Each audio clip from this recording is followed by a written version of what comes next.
Yun.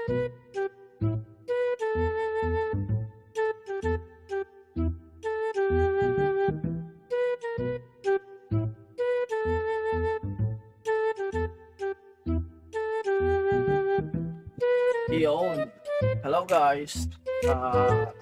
Ngayon ay nandito ako sa may Hofeng Bikeway dito sa may Holy Taichung. Ayan. So ayan guys, samahan nyo ako sa aking pagbabike dito sa may bikeway. Dito nga pala sa may bikeway guys ay isa sa mga dinarayo din ng mga turista para makapag-bike. So ayan. Takbong muna tayo dito. Takbong pogi muna. Takbong pretty boy. Ayan. So, itong lugar na to guys ay talagang exclusive lang for bike lane and for biking sa lahat ng mga turista. Ayan. So, bale itong gamit ko nga pala guys ay e-bike.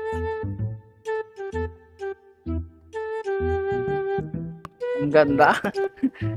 Enjoy.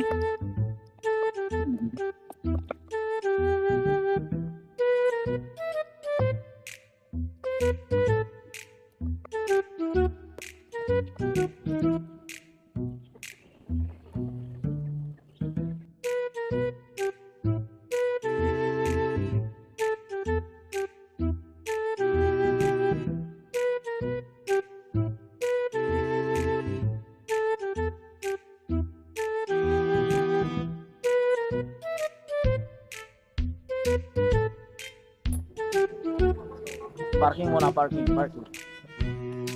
Former mountain line, Daja River, Steel Bridge. So dito guys, may ilog. So bali ang ganda nung ilog guys, oh. Ang ganda nung kanyang bato. Ang ganda nung bato niya, ayan. Oh.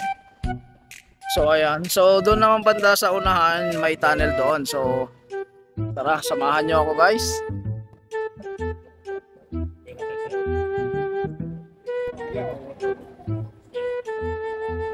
So ayan guys, tara na, let's go. Biyahe na tayo dito sa may tulay. Ayan o, ganda guys. Dito sa may Hofeng Bikeway. Lakas ng hangin.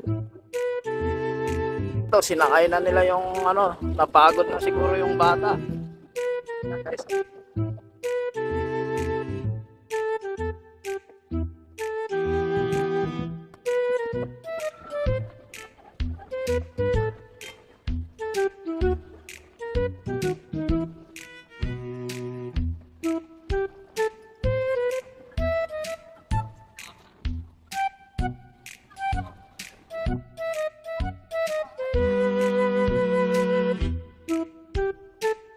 So dito naman guys ay tunnel na. Ayan o, ang galing.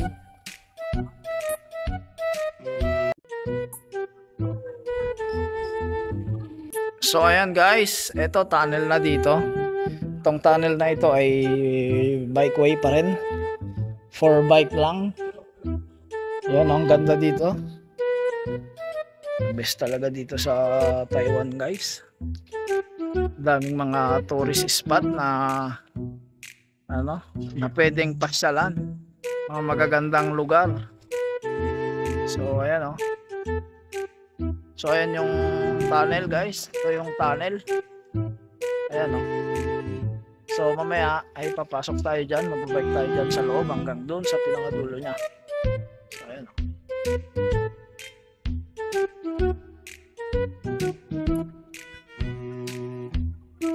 Dito tayo sa may loob ng tunnel.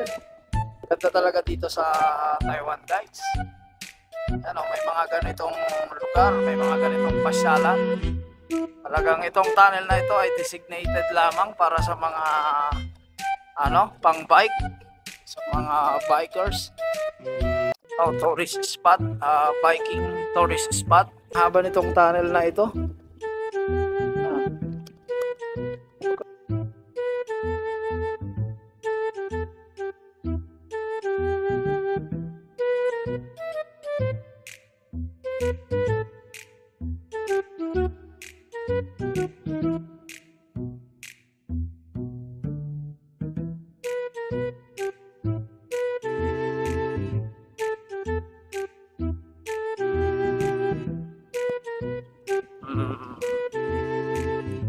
Ayan o, ang sarap magbike. Ang init ng panahon pero ayan o, pag nandito ka talaga sa bandang mga ganitong lugar, ayan, napakalamig dahil ang daming mga puno.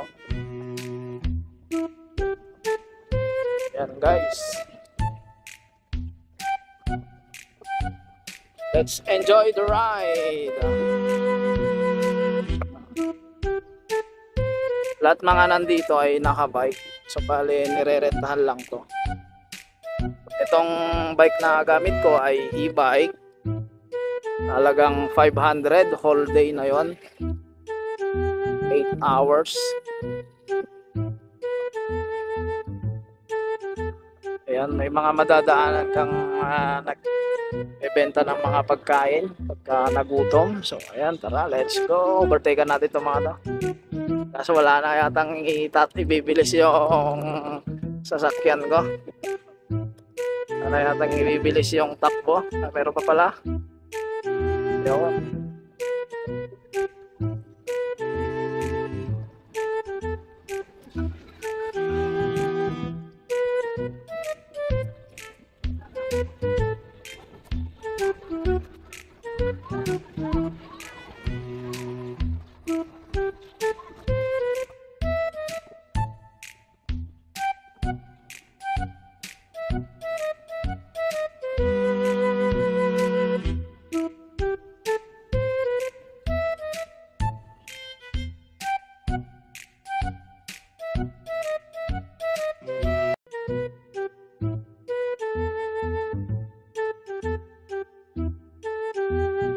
Muna. Ayan, merienda muna tayo guys. Dito muna tayo sa bibili muna tayo ng makakain dahil nagutom na rin kakapidal. Ayan. Tingin muna tayo dito ng mabibiling masarap na pagkain dito sa loob.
Don't forget to like, comment, and subscribe. Thank you.